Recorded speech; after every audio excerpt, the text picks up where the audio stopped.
everyone. I would like to call this meeting of Public Accounts Committee to order and welcome everyone in attendance. My name is Irfan Sabir, the MLA for Calgary Buller McCall and chair of the committee. As we begin this morning, I would like to invite members, guests, and LAO staff at the table to introduce themselves, and we will begin to my right. Thank you, Mr. Chair. Bonnyville, Cold Lake, St. Paul, Scott's here. MLA for Athabasca, Barhead, Westlock, Glenn Van Dyken.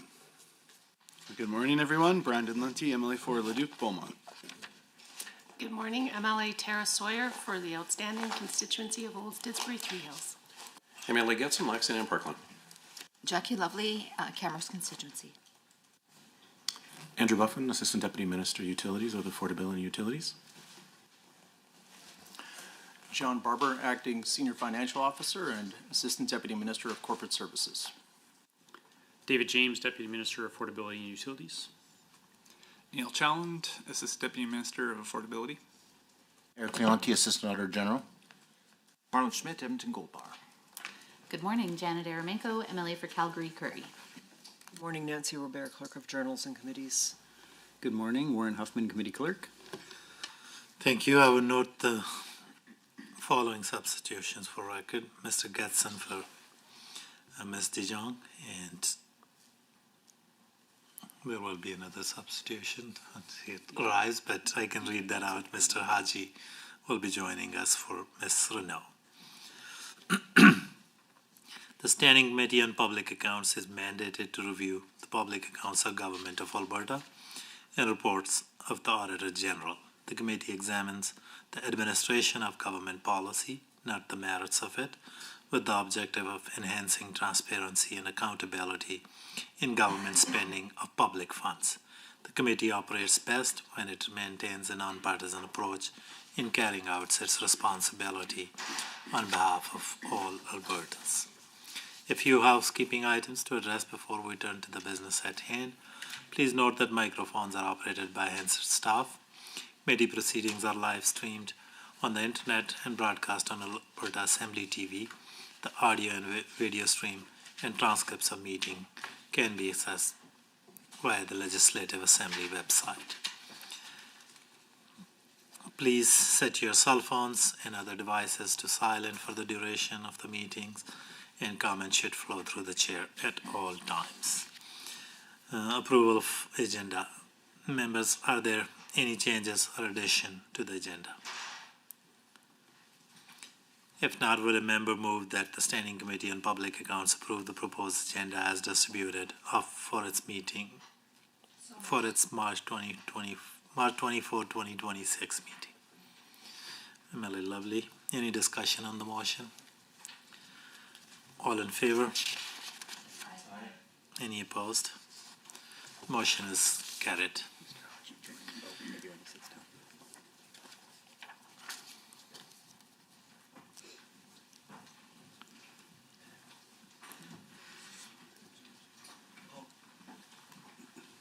MLA Haji, can you please introduce yourself for record? Sharif Haji, MLA for Edmonton Decor. Thank you. Approval of minutes.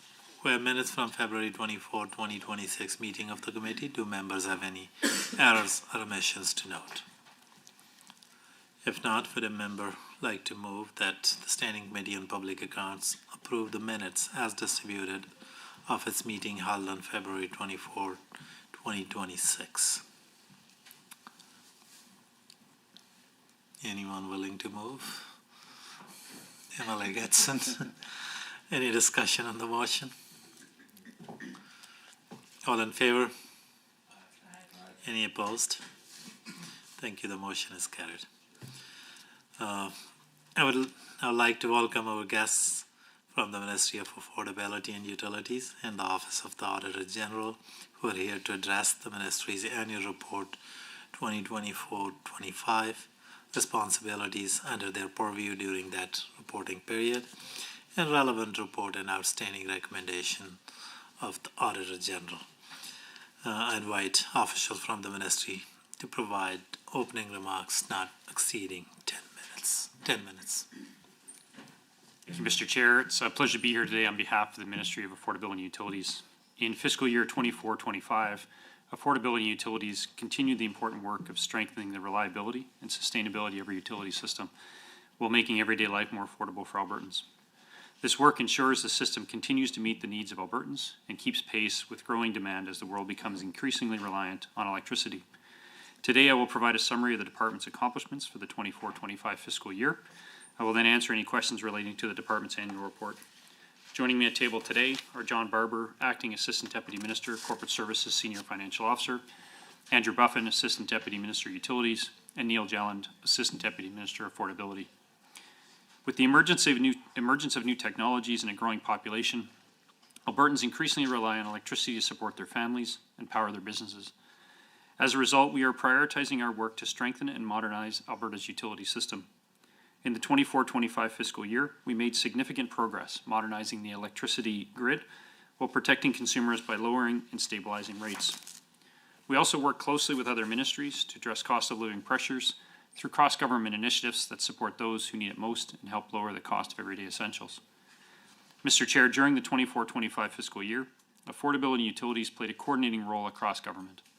We shifted our approach on affordability from immediate spending to looking at how we can address these challenges to avoid long-term financial pressures for Albertans.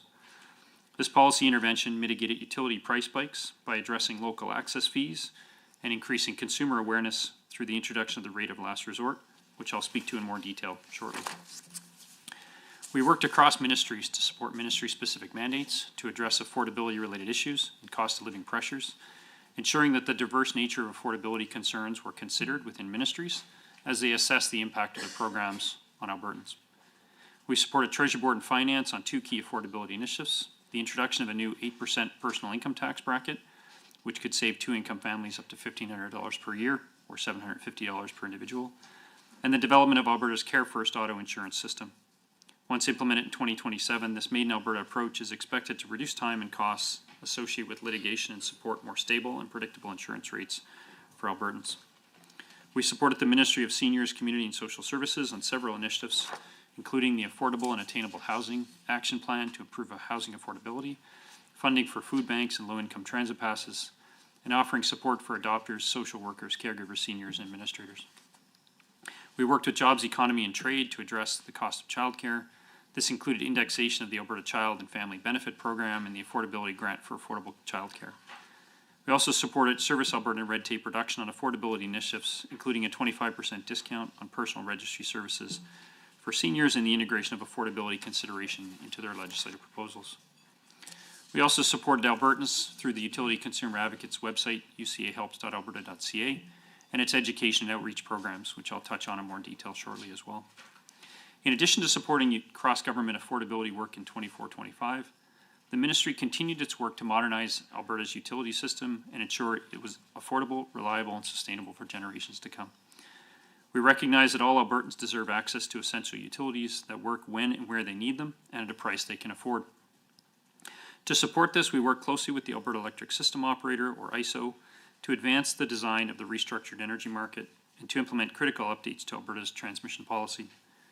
As this work continues, we proactively put in place measures to strengthen grid reliability and protect consumers from unpredictable price spikes.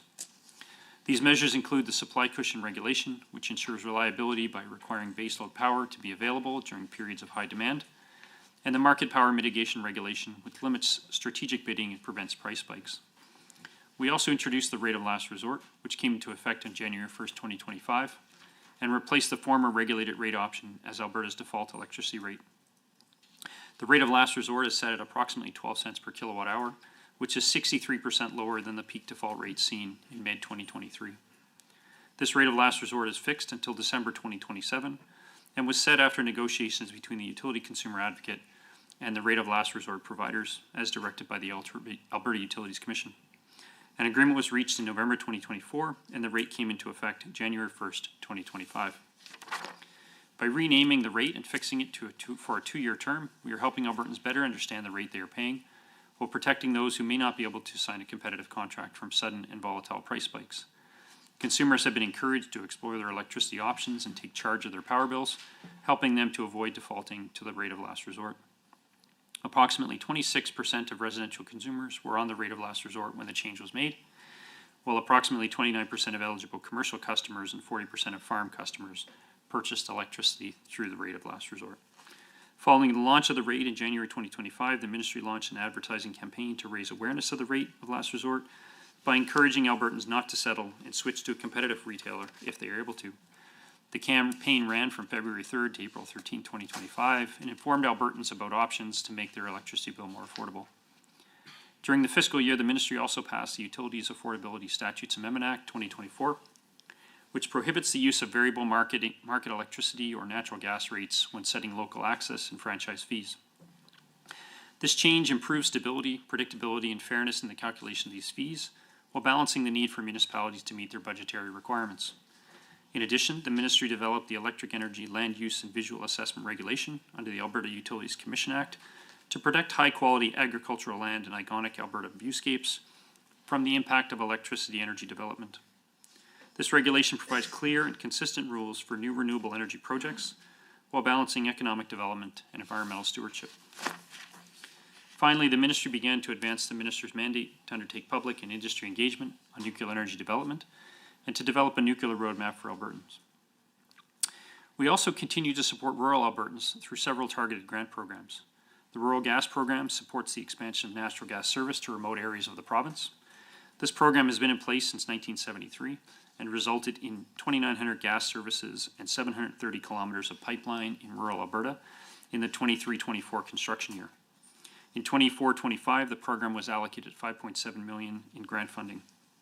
Since the 1940s, the Rural Electric Program has helped electricity distributors provide services to those in sparsely populated areas. The program provides help to reduce the cost of installing farm electric service, like poles, wires, and transformers. In 24-25, the program supported the construction of electric services in rural Alberta by awarding $664,000 in grants to 163 applicants. In 2024-25, the Ministry also launched the Rural Water Program and approved $500,000 in ongoing annual grant funding to support rural water cooperatives across the province. As the program launched late in fiscal year, results will be reported in 25-26. The Remote Area Heating Allowance Program assists rural Albertans in areas without economical access to natural gas. It primarily benefits those in rural and remote areas, Indigenous communities, and farmers who need substantial volumes of natural gas for grain drying. Where the Rural Gas Program focuses on the expansion of natural gas services in the province, the Remote Area Heating Allowance primarily addresses spikes in fuel costs. In 24-25, the program provided $918,500 in rebates to nearly 1,700 Albertans to help offset the high cost of heating fuel. In total, the Ministry provided $8.5 million in grant funding to help Albertans living in rural and remote areas access critical services such as heat, power, and water at a reasonable cost. In addition, we provided $2.5 million to support the expansion of an 11-kilometer pipeline to the Nordegg area, giving residents in that area access to a safe and affordable way to heat their homes and businesses and reduce their cost of living. Mr. Chair, we also continue to support the Utilities Consumer Advocate in its important work providing consumer education and advocacy for Albertans, farmers, and small businesses. During 24-25, the UCA helped save consumers more than $280 million through interventions in Alberta Utilities Commission rate hearings. The UCA arguments were cited in 44 different AUC decisions. It also mediated 1,174 disputes between consumers and utility providers, addressing issues such as billing, late bills, and disconnections.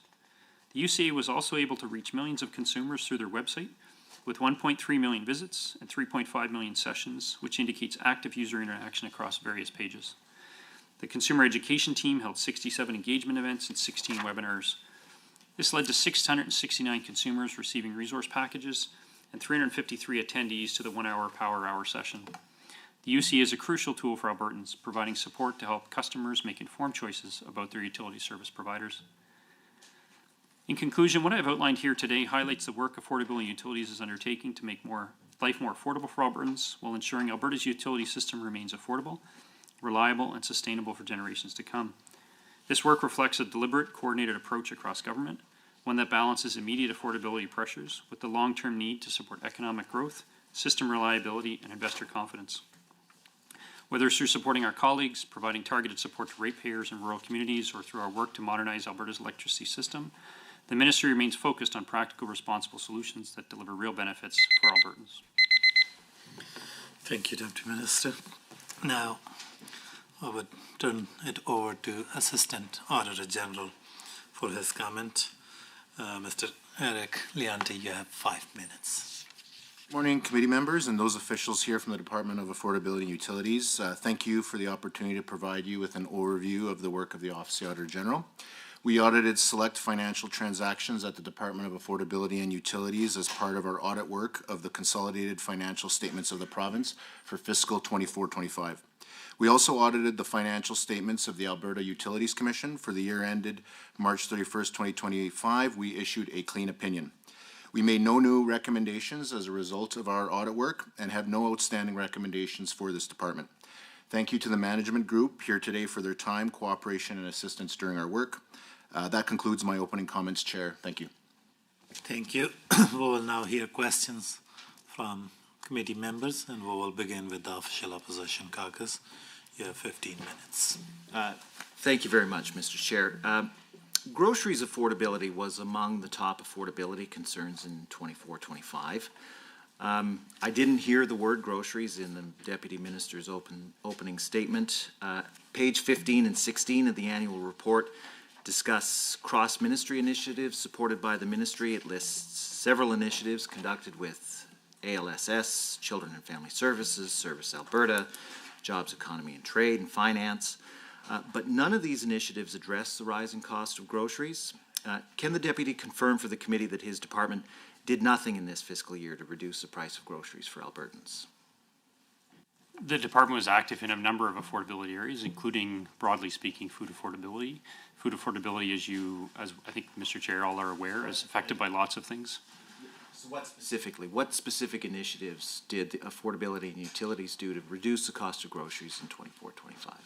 We worked with colleagues in other ministries associated with energy and energy costs, carbon costs, advocacy to the federal government. We looked at our own utility costs that people are paying. And where did that show up? Where did that show up in the cost of groceries then? How will Albertans know that you've reduced the cost of groceries from that work?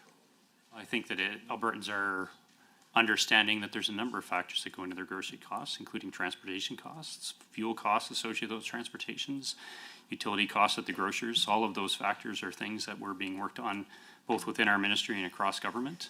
While they don't show up as a specific line item in anybody's grocery bill when they go to the grocery store, all of those factors affect how much those groceries and foods cost for Albertans. And those actions will reduce and will result in reductions in those costs. So will the fact that groceries inflated at more than the top line inflation rate for Canada in 24-25, is that a sign that the ministry failed in its efforts to reduce the price of groceries in this fiscal year? No, I don't think that's the case. CPI continues to ease. I think at that point in time across Canada and across the globe, CPI was up for a lot of commodities and a lot of grocers. Yes, they were high in Alberta. Alberta is a landlocked province that has higher transportation costs, higher energy costs.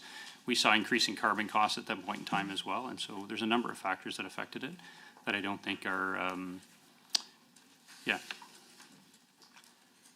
Not convincing, but I do want to then go to indicator 1B in the annual report. Can the ministry explain how it uses that performance indicator to evaluate its performance?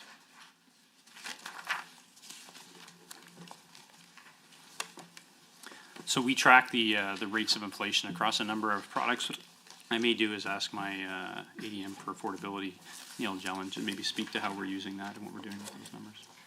Yeah, certainly. CPI data and inflation data is used in almost all of the activities that we take part in. But we don't just use headline inflation, we use the sub factors within it, recognizing how different variables are driving different prices, different consumer goods, and also ultimately how they might be driving people's financial pressures. Okay, so can the department tell the committee then how it uses these inflation measures to evaluate its performance and make any changes to its operations? I'll take that. So if you take, for example, shelter costs, we know that shelter costs were high in that period of time. In our work with our colleagues at the time, Seniors Community Social Services, now Assisted Living and Senior Services, we would work with them associated with the affordable and attainable housing strategy. We looked at what could be done associated with that to reduce shelter costs, what could be done to assist with rent. Obviously, that was a housing demand that was driving some of those costs, as well as high population growth within the province. In the case of energy costs therein, the government was looking at what is going into the inputs of energy costs. Some of those energy costs are federal programs that were carbon charges that were being put into both transportation costs, energy fuels, and other costs. The fuel tax relief program that the government put in place was also informed by that inflation data and CPI data. And so that's a few of the ways by which we're actually taking that information and informing the policies that not just our ministry, but other ministries are actually responsible for across government.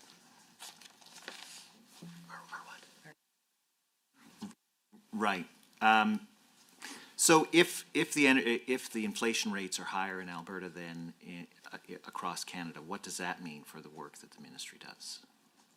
I think it's indicative of a variety of factors. As I noted, for transportation and groceries, for example, there's been variable impacts here that maybe differ from, say, Ontario, where the transportation costs, location to market, availability to market is different than Alberta. So we're cognizant of both the regional variations. We're cognizant of challenges in Alberta. When you think about shelter costs as well, I think we've had record growth both in the 24-25 as well as over the last year as well in housing starts. So all of those factors inform what government needs to take into account to adjust its policy and its programs and where it needs to fund activities to assist Albertans in need. Page 15 talks about the Affordable Advice for Life website, and it states that there were 5,341 total visits to that website in 24-25. Now, just for a fun comparison, the website FantasySpeedskating.com had 11,432 visits in that same year. Is the ministry satisfied that the number of visits to the Affordable Advice for Life website is less than half the number of visits to FantasySpeedskating.com? I think the government is, and the ministry would be happy that 5,300 people took advantage of information that was put out there if they had concerns and questions associated with affordability and how to manage that. I think in addition to that, the 1.3 million hits that we had associated with our utility consumer advocate site is also indicative of providing information to Albertans around our utility activities. So, thank you. So, just for clarity then, the department is fine with 5,000 visits to the Affordable Advice for Life website and didn't do anything to increase engagement in this year? I think the government actually weekly on our social media pages was making sure that people were aware that that was there. If people choose to make use of those activities, I think that's within the purview of Albertans to make that choice. We did stand up that website at the request and based on feedback we heard from stakeholders who wanted to have some kind of a consolidated location for that information, and it points them to lots of resources that are available in various organizations across Alberta. What was the cost to develop and maintain that website in this fiscal year? That was the internal resources, both I think from our team as well as from the communications and public engagement. There was no substantial incremental costs outside of staff resources to actually invest in that. Thank you very much. So I had a look at the Affordable Advice for Life website, and here's some of the advice for saving money on food from that website. Tip number 4, in fact, on how to reduce grocery and food expenses. Groceries and food or eating out expenses are a major expense for many people. Consider reducing this expense by reducing the amount of takeout you're ordering, shopping for generic brands, and incorporating meal prepping. If you have a Costco membership, think about splitting it with a family member so you both can share groceries and save money buying items in bulk. If necessary, don't be afraid to access your local emergency food banks during this time. Can the department tell us how effective this advice was for helping people to afford to buy groceries in 24-25? I wouldn't presume to speak on how people applied that information. I think those advice and those activities are indicative of the types of ways that people could in fact manage their costs. Does the department think that people are just too stupid to understand how to reduce their grocery costs? You can choose some other wording and better words so that the order is maintained in the committee. Is it the department's position that it's just a lack of education that drives affordable, that means people can't afford groceries?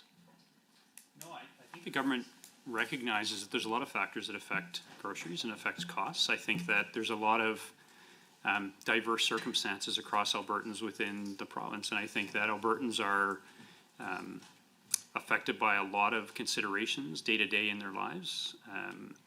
And I think that we want to make available to them information that they can then choose to use. I think they're going to seek advice from colleagues, from family members, from some of the other websites that are there.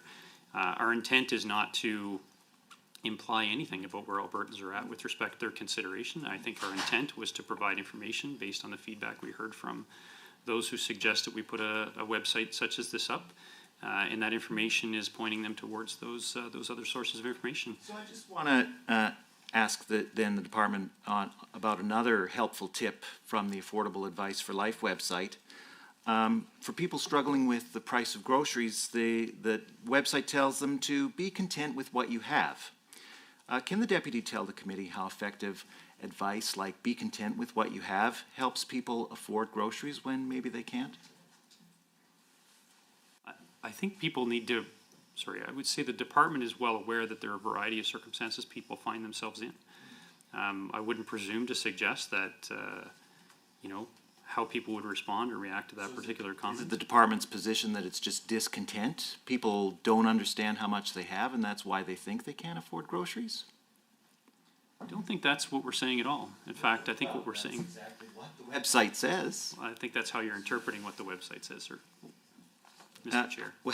Well, I think it's insulting to Albertans who can't afford to buy groceries to just tell them to be content with what they have. But I want to move on to a couple of other issues with this report. So how does the ministry determine if the support that it provides to partner ministries is effective on these cross-ministry initiatives? I think what we're doing day to day is making sure that our colleagues in other ministries are aware of what we're hearing from either panels that the minister has gone on, local visits, and making sure that that information is informing their consideration of the policies. It's not to our ministry necessarily to judge the specific policies that ultimately those ministries in their conversations and deliberations with cabinet on a variety of factors will ultimately come up with. We want to make sure that in our engagement with them, they are appreciative of the information we're providing with them, that we are informing them with information that we have available to us. So how do you how do you measure that and collect that feedback that you get from partner ministries? Is it qualitative assessment on whether or not we've been constructive in their consideration of policy activities, and if we do have statistic information? Can the deputy minister expand on that? Like what form does qualitative assessment? Is there like a written evaluation?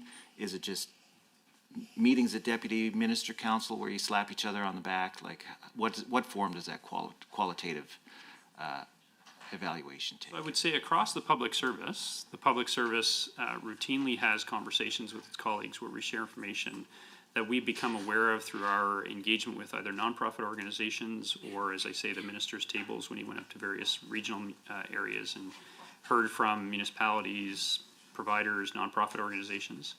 So we're not patting each other on the back. What we're doing is actually sitting in those meetings, having conversations, sharing information, having discourse around what that means and the impacts that it has on individuals.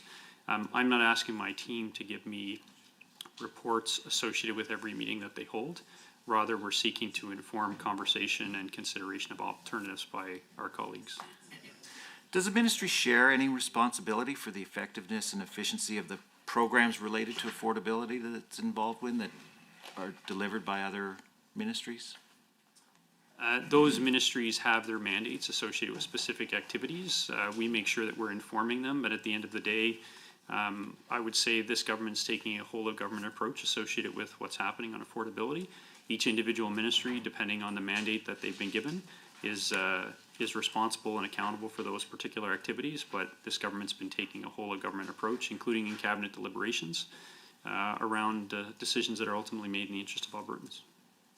Okay, so it's purely a support role if a housing initiative, for example, doesn't actually reduce the cost of housing. That's not on the Ministry of Affordability and Utilities. That's I don't have the budget for it, nor do I have the mandate specifically, other than to support them with information that allows them to make a decision. The annual report discusses, quote, initiatives led by the Ministry of Service, Alberta, and red tape reduction, including incorporating affordability considerations into legislative proposals. What legislative proposals in particular were completed in this fiscal year? 2 seconds. Yeah, so the seniors discount required legislative changes to enable them to enact the 25% reductions. Was that the only legislative proposal? That's the primary one that we have. We can. Oh, the red tape reduction as well, and the various activities on red tape reduction. Thank you. Such as? I would have to go back and look at the specific reports, but all ministries had an accountability to look at red tape across government to reduce costs. Detail that for the committee, the red tape initiatives that you were involved with? So I think the red. Thank you. We'll now move to the government caucus for 15 minutes. Emily Linty. Thank you, Mr. Chair. Appreciate the opportunity. And ministry officials, thank you so much for joining us and for your hard work. We know the mandate of your ministry is incredibly important to Albertans, and I just thank you for being able to come and share some information and make sure that we can have a respectful dialogue back and forth. And we know there's some people tuning in at home, and just want to assure those watching that the government side will always proceed in a respectful manner. I'd like to start by asking about the renewable electricity program, and through the chair, of course. This is on page 39 of the 24-25 annual report. And the ministry notes that under other revenue that includes the renewable electricity program revenue, this totaled $76.6 million. This was approximately $41.4 million lower than budget. And the report attributes this variance primarily to decreases in the REP program revenue as electricity prices declined below contracted strike prices, resulting in payouts being recorded as expenses rather than revenue. So through the chair, I do have a couple questions on this. Can the deputy please explain in further detail why electricity prices are declining and how this is resulting in payouts being recorded as expenses? Yeah, thanks very much for the question. So electricity prices over the last, or during the period of time, 24-25, were reducing in a variety of factors. One was we saw a lot more generation mix come into the system, and so as a result, as you put more supply on the system, the costs of the electricity are going down. Government also introduced the market mitigation regulation, market power mitigation regulation, supply cushion regulation during that window of time. Both of those had an effect or a downward pressure on prices during that window of time. The other one is that because the renewable electricity program is based off of a contract strike price, when those electricity rates fall, the amount of generation or the amount of revenue rather that is generated by those generation assets reduces. When it fell below the contracted strike price, the obligation under the contract is to pay the difference between those two. As a result, more costs were incurred by the government of Alberta during that window of time as opposed to when the prices were higher in the prior years. Okay, I appreciate some of that explanation. I think it is important that we get a chance to unpack some of that. So through the chair, a couple quick follow-ups, if you wouldn't mind expanding. First, can the deputy explain what actions government has taken that might have contributed to the decrease? I think you were starting down that path. And then as a follow-up to that, given the significant expenses the renewable electricity program is imposing on government, are there ways that the ministry can reduce these expenses? Yeah, thanks for the question. As I noted, the market power mitigation regulation, supply cushion regulation were two of the areas that came into effect July 1st of last year. Those were intended to prevent excessive market power and make sure that we had sufficient supply during periods of scarcity, which had been a problem in previous years.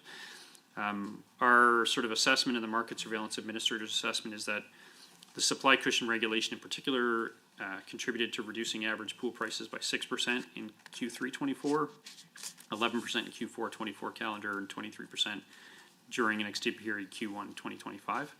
And similarly, the market price or market power mitigation regulation helped lower monthly average pool prices by 8% in when it was triggered in 2024. It was triggered once during that period of time, I believe it was August. All of that is helping to make sure that prices for Albertans are remaining in check and that we're not seeing the volatility we saw previously. And that's helping to make sure that the cost of essentials for Albertans are maintained and managed. In terms of reducing the costs themselves, government did look as part of its broader progress review or program reviews on whether or not we could move away from these particular contracts. Canceling the contracts would result in costs that are estimated in several $100 million.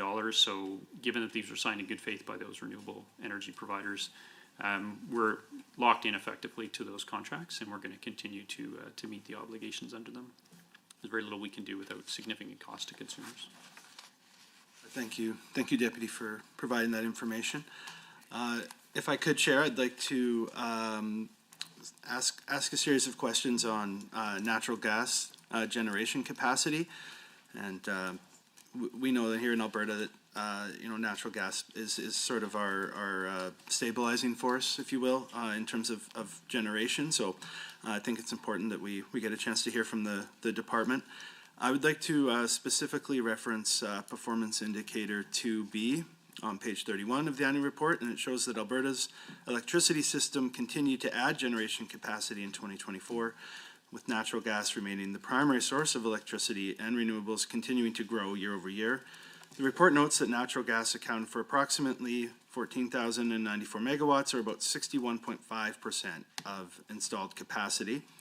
So through the Chair to the Deputy, could you explain the role that natural gas generation played in supporting system stability and reliability in 2024, particularly as Alberta continued to add renewable generation? And also through the Chair to the Deputy, given that the last operating coal generating unit went offline in June 2024, can you explain the impact this has had on the stability of the power grid and the investment climate for generators in Alberta? Yeah, thanks for the question, Mr. Chair.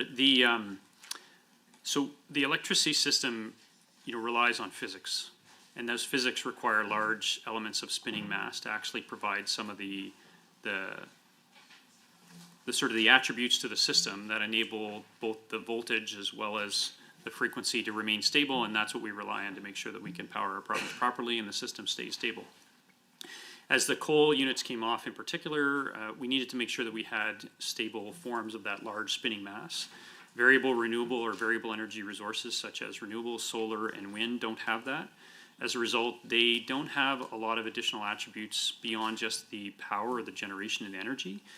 They provide that, which is important, and it's great. But some of the other attributes that we need to maintain that frequency stability, to maintain the voltage stability of our grid, which is, again, what ensures that it operates effectively day in and day out, natural gas provides that. Natural gas has the ability to provide what we call dispatchable generation. It has the ability to ramp on demand. It has the ability to both come up and go down. Variable generation has the ability to come up and go off, but it's predicated on whether the sun is shining or the wind is blowing. And again, while that provides good attributes and good opportunities to sort of provide power using those renewable products and has been complementary to the system, natural gas became the backbone of Alberta's electricity system and has been over a number of years, and especially as coal has come off.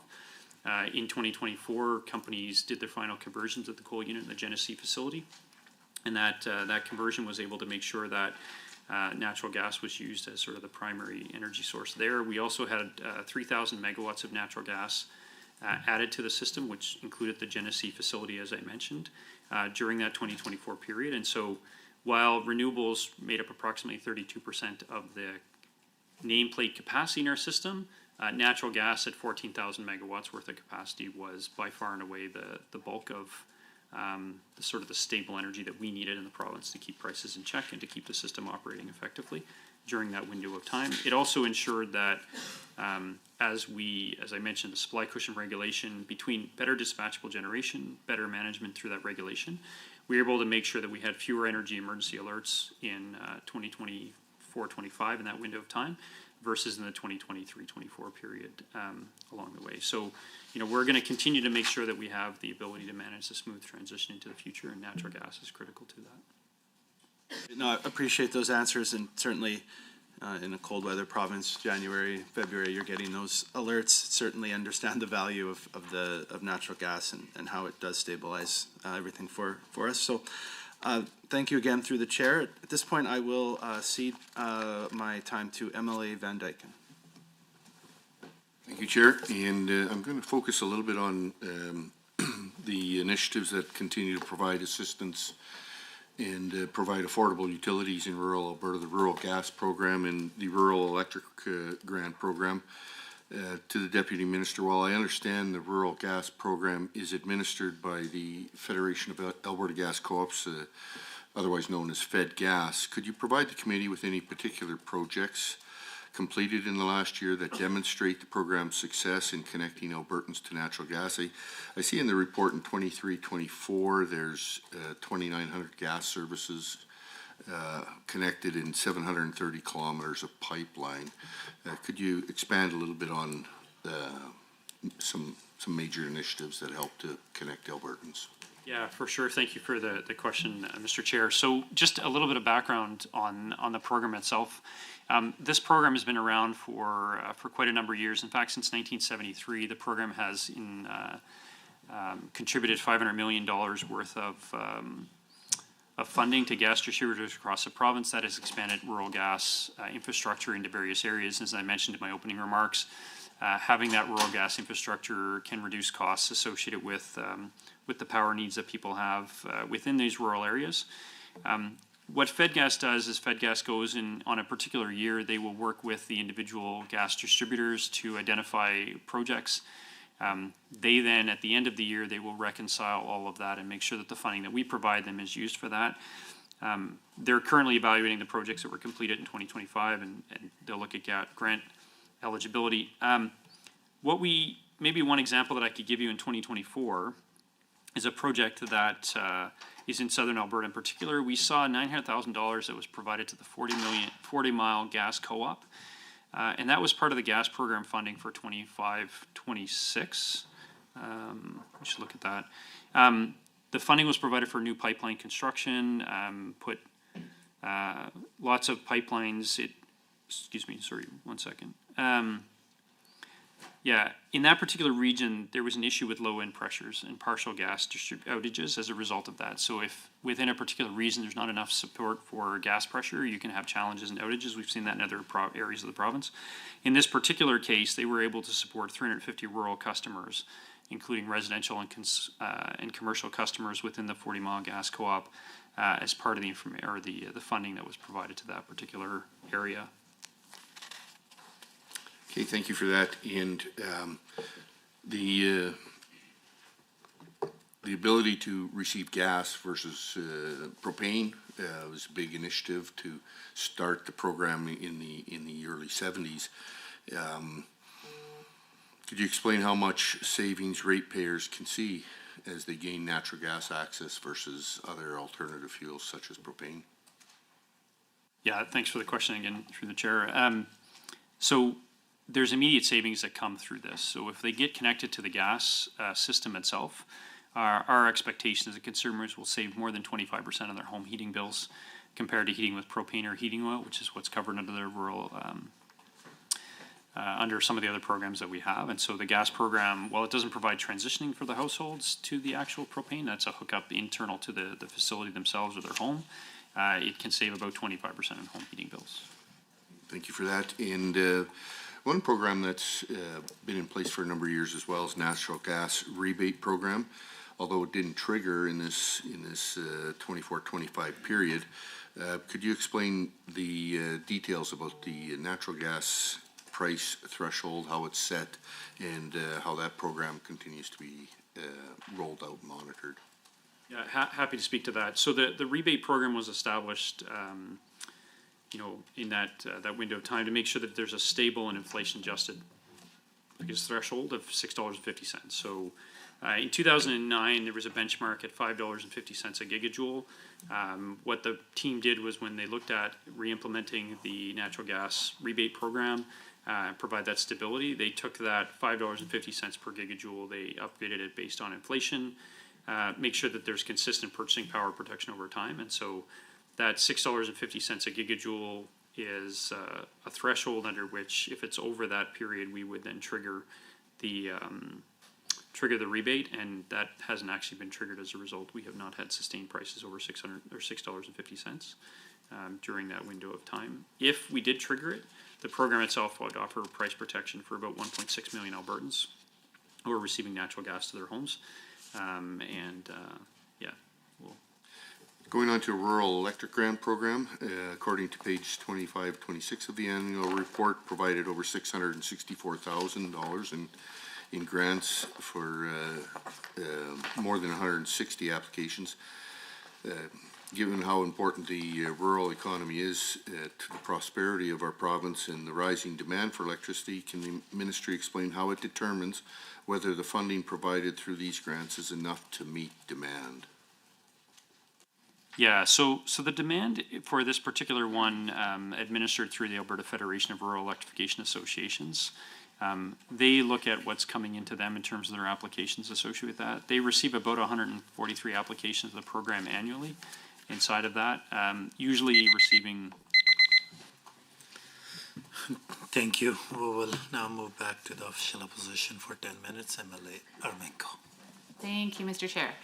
I'd like to start with key objective 1.5 in the annual report that speaks to the ways in which the department addressed the costs of utility payments for Albertans, specifically around the rate of last resort that was set per the annual report at around 12 cents per kilowatt hour.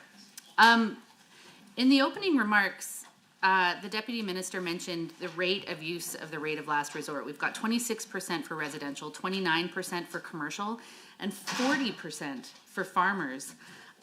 Through the chair, can the department tell us, I mean, is this not a big red flag that 40% of farmers are accessing the last resort option?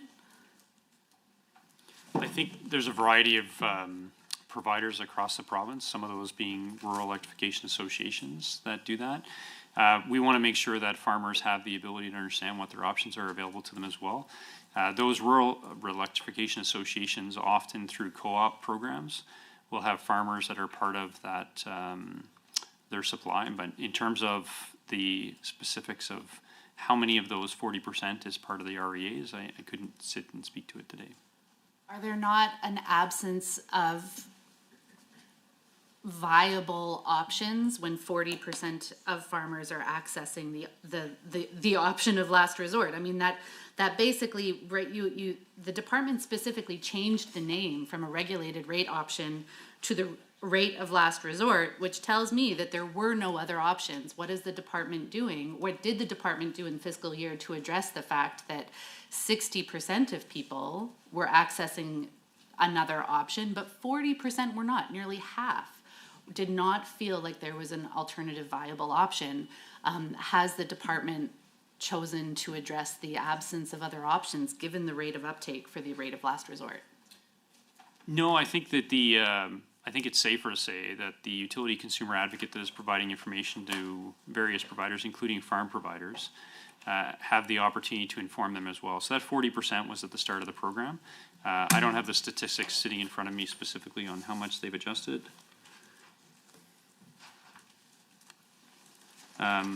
We could find out what the change in farm rates are, though. Unfortunately, I don't have that sitting in front of me at this point. But the education programs the utility consumer advocates runs is available to the farmers as well to allow them to understand their options. Could the department table that, please? Yeah, we can find out what that number is. Thank you. If the expected user for the rate of last resort is typically low-income households, why are customers currently paying 30 to 40% more than customers who are locked into competitive contracts during the same period? It seems to me that customers are paying a persistent premium to avoid the peaks, but then also the valleys in the market. Is this in fact satisfying the need of the low-income households that are having to access the rate of last resort when they're paying so much more than what others are on a competitive market? So I think in the case of low income, and I don't want to presume that all of those individuals that are in that 22% are all in the low income space. Our colleagues in ALSS have opportunities to support low incomes in various ways. Government's actions on reducing taxes is also an opportunity to support some of those families. In terms of the rate of last resort itself, it was intended to provide sort of a stable price that would not have the volatility that we had seen in years prior, where there was substantial excursions of that price up to 34 cents, if I remember correctly, in 23. So the intent is we would educate them. We would make available to them information that would enable them to do that. We do realize that there are some that cannot get off that. Again, the other supports that are available through low-income supports and other activities can help to offset some of those activities. And then we're continuing to work to make sure that as many people as possible are both aware and can move off that rate. So I appreciate through the chair that the DM can't presume that all applicants and recipients of the rate of last resort are low income, but does the department track the demographic makeup of the households that are accessing the rate of last resort? Due to privacy, I can't actually access that information from the individual distributors. We don't have the ability to understand the specific circumstances of every family that's on the rate of last resort. Anonymized kind of metadata so that you can target your communications materials, your ads, there was a significant advertising campaign around the rate of last resort in the last quarter of 24-25. If we don't actually know the folks that we're trying to target, how can we make sure that it's having the impact? So while we haven't necessarily targeted those low incomes or done that assessment associated with the demographics or sort of an anonymized basis, it's certainly something I'll take away and consider. Ultimately, the Public Accounts Committee is here to speak to the implementation of policy and the effectiveness of the implementation of that policy. I would expect that would be critical information if we are paying for the advertising, if we are promoting a program that is really supposed to make a difference on the bottom line of every household. I would expect that data would be important. The Lethbridge Herald, where the minister's constituency is located, reported that seniors, low-income households, people with poor credit, renters, and rural residents are those who are more likely to have access for the rate of last resort. So clearly the data is there because they can't qualify for competitive contracts. How does the department respond to criticism that default rates become expensive because the underlying market is expensive, not because consumers failed to shop around? I'm not sure that I would come to that same conclusion. I think that the assertions that people are making in terms of all of the various factors that affect, individual households or even the underlying market itself. I think the market itself provides flexibility for the majority of customers in that particular space. The education programs that we're putting out can assist with that, and we do have our ads targeted to rural areas. We've had programs in place to assist seniors and some of the other demographics that you mentioned to understand sort of options available to them. And again, we've got programs out there through other departments that can assist with some of those low-income circumstances. We also, just on the last one, the retailers themselves are not in a place that they can ask that information of the individual Albertans. So it would have to be a very broad survey that is outside of any information we have in the retail space to be able to ask questions about the demographics of individual recipients of contracts, power, or even the RRO. So on rate of last resort and also, for example, within the affordability framework, it seems as though the department is really emphasizing education, building awareness for Albertans so that they can try to make an informed decision. But no informed decision is going to change annual income.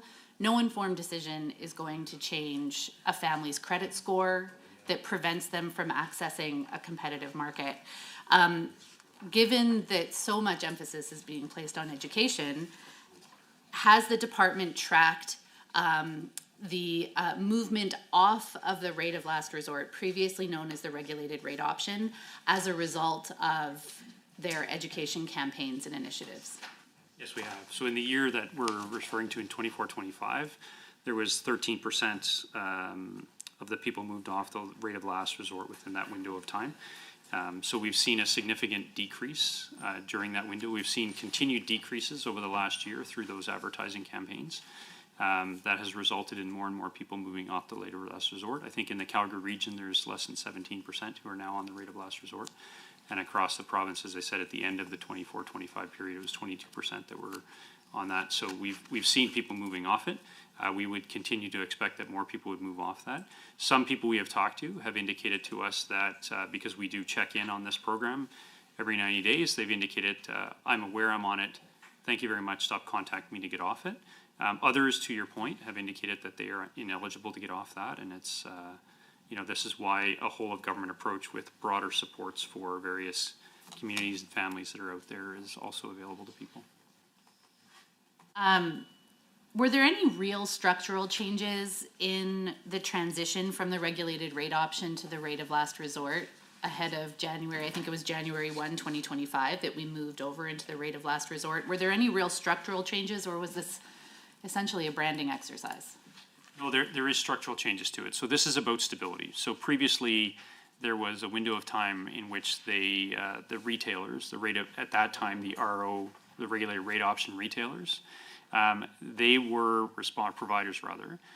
They were responsible for procuring power within a certain limited period of time. And that power purchase, they were monthly setting their rates. And so you saw lots of volatility within the rates on a monthly basis, which is one of the reasons why you saw even as high as 34 cents back in the 23-24 period. The structural change for this one was very much about stability. And so the change from government was, we're going to have the utility consumer advocate as well as the providers negotiate a 2-year rate, and then government fixed a plus or minus 10%. Thank you, Deputy. We will now move back to the government for 10 minutes of questions. MLA Sawyer. Thank you very much, Mr. Chair, and if I may, through you to the Deputy Minister, thank you. I'll echo the sentiments of my colleague. Thank you for being here today and answering the questions, and I'm going to follow with some more rural questions. In your opening remarks, you were highlighting about the remote area heating allowance and about the rural water program, so my questions are going to be around that.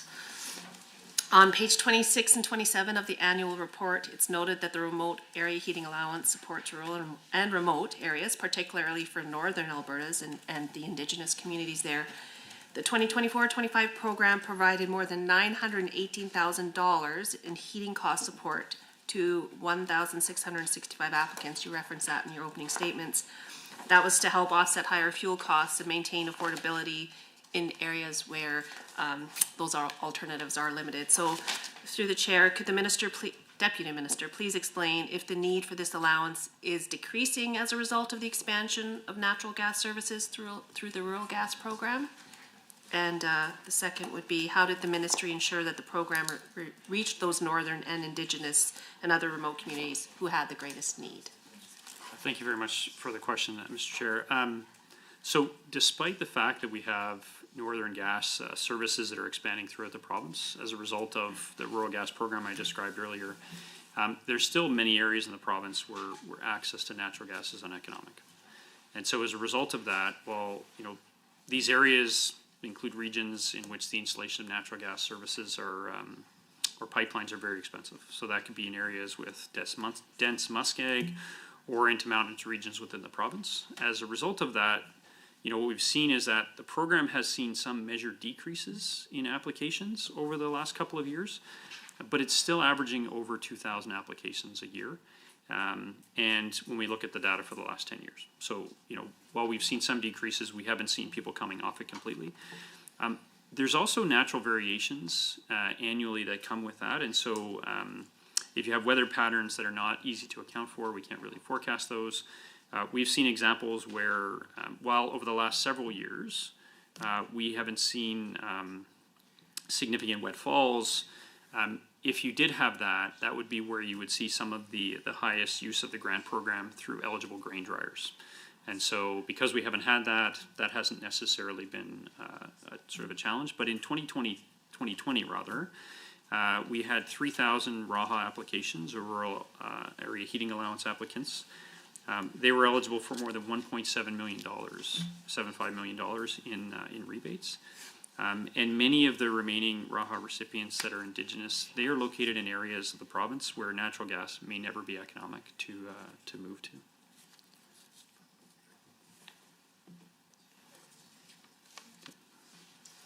Oh, sorry, and you had a second question, I apologize, just a note there. So in terms of, you know, the program reaching northern and just remote communities, it is designed to directly support those northern communities, those Indigenous communities, because, as I mentioned, that lack of economical access, and, you know, with the high cost of propane and heating oil. So the criteria for the RAHA program naturally align the program with remote communities, where propane and heating oil remain the primary source of heating in the infrastructure constraints up there. So, as I say, First Nations, Reserve, Métis settlements, they are relying on those higher cost fuels because of that. And the RAHA allows rebates on significant fuel volumes, 18,000 liters, 18,185 liters of propane, 12,275 liters of heating oil. So that's meaningful support for those high use households and farms. And, you know, demand naturally directs the program reach. So if it's colder in the winters, if, as I said, wet harvests, high fuel use in remote areas. So hopefully we can see some of that coming off, but we're still seeing large use. Certainly. I know when it comes to the grain drying and the costs and the carbon tax that was added to that for a while, that didn't help. So thanks for that. With respect to the rural water program, this one is one, you know, from when I first got in, a lot of the municipalities, this is what they were talking to me about, and the different co-ops they belong to. So if any of them are watching, they're gonna like hearing some more information from you.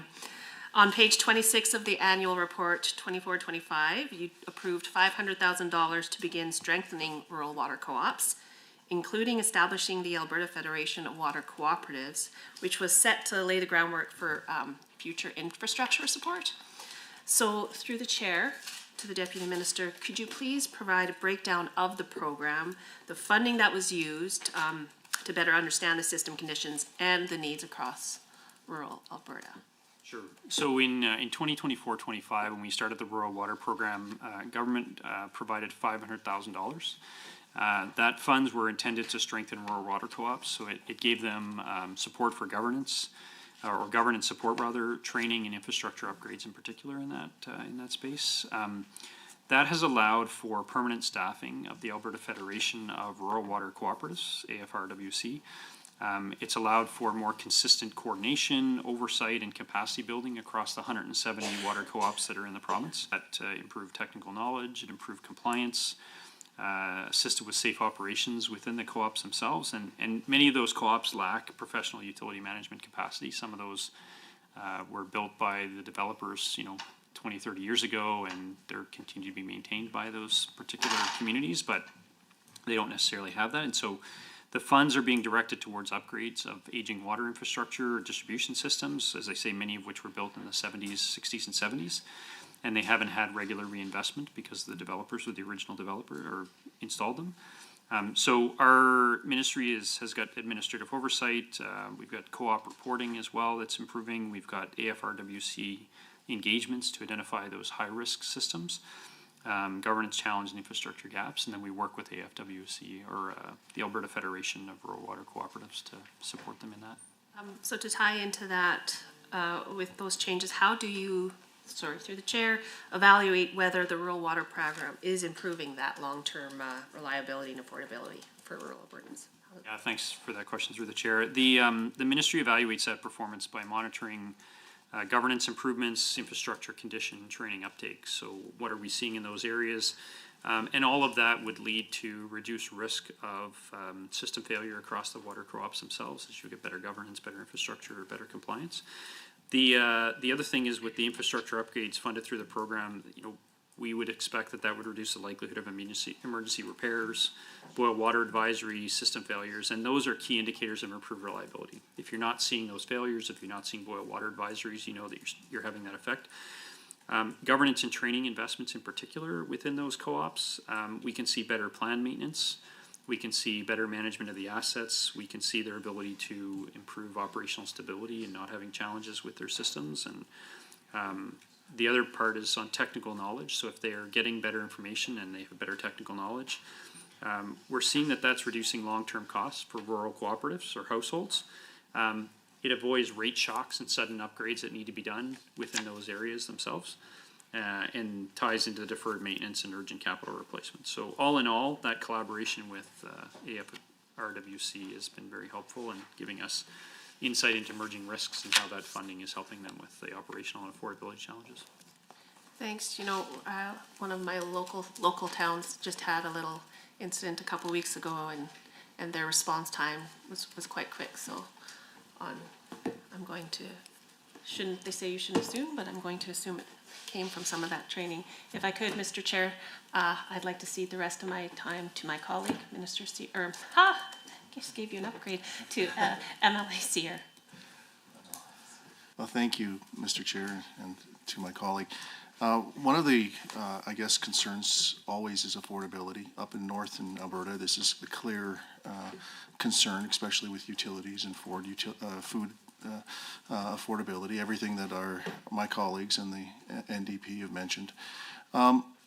But a lot of these influences are coming not just from Alberta, within Alberta, but it's outside of Alberta as well.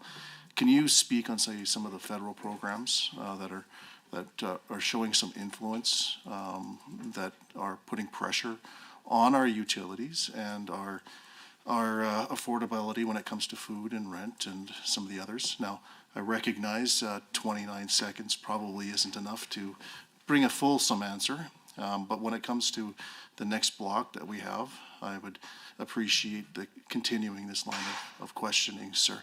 So I guess I'll cede my time back to the committee now. Thank you. Thank you, MLS here. We are into our third rotation, and we'll move back to official opposition for 10 minutes. Thank you. I have just two more follow-up questions on my last block around the rate of last resort. You said that, was it 17 or 13% is the rate of uptake of the rate of last resort in Calgary? I think it's down to on the order of 17% within the calculation. Yeah. Do you have the number for Edmonton? I don't off the top of my head, but we'll try to get that number for you. Yes, please, thank you. If you don't have it here for committee, then if it can be tabled, please. Also, how much money was spent in fiscal year 24-25 for the education campaigns, the promotion campaigns, and then also the resources required for a person to pick up the phone every 90 days and call the beneficiaries of the rate of last resort to inform them of their options? So we had put all of the UCAs focused in on that. We had $2.9 million that was set aside specifically to support the advertising campaign, the education campaign associated with the rate of last resort during that window of time. And so there was a small charge that was applied to make sure that they had funding within the utility consumer advocate to support the education program during that window of time. And those funds were then used for that purposes around that. The other thing that I would just identify, $2.8 million during that window. For the advertising campaign alone? For all of that. So we had to send out, we had to contact the recipients of that, so we identify who was actually on the RRO. We had to make sure that we send out information on either emails or in many cases mailings directly just because of their contact information. We had people who were receiving calls, we had people who were providing education services. Thank you. I am going to move on. Moving on then to the affordability framework that's identified throughout the annual report. Key Objective 1.2 talks about working with partner ministries to educate and inform Albertans and address financial challenges through the chair. We see that 3,800 unique visitors and 5,300 page views were reported for the Affordable Advice for Life website that my colleague mentioned earlier in committee. Does the department have anything more? It's an output. It's bums and seats that tell us, how many eyes have actually landed on the website. But I want to know about the effectiveness and the impact. What is it that actually tells us in the department and the government about the effectiveness of the program? Do they have any data about the relevance of the information on the website. Was this helpful for you? A quick kind of how many stars would you rank your visit to the Affordable Advice for Life website? Does the department have any information about click-throughs to tell us which sections of the website are of greater interest than others? I don't have that information sitting here today, but again, the website itself is intended to provide base level information to people, so. Is it collected, but you just don't have it here today?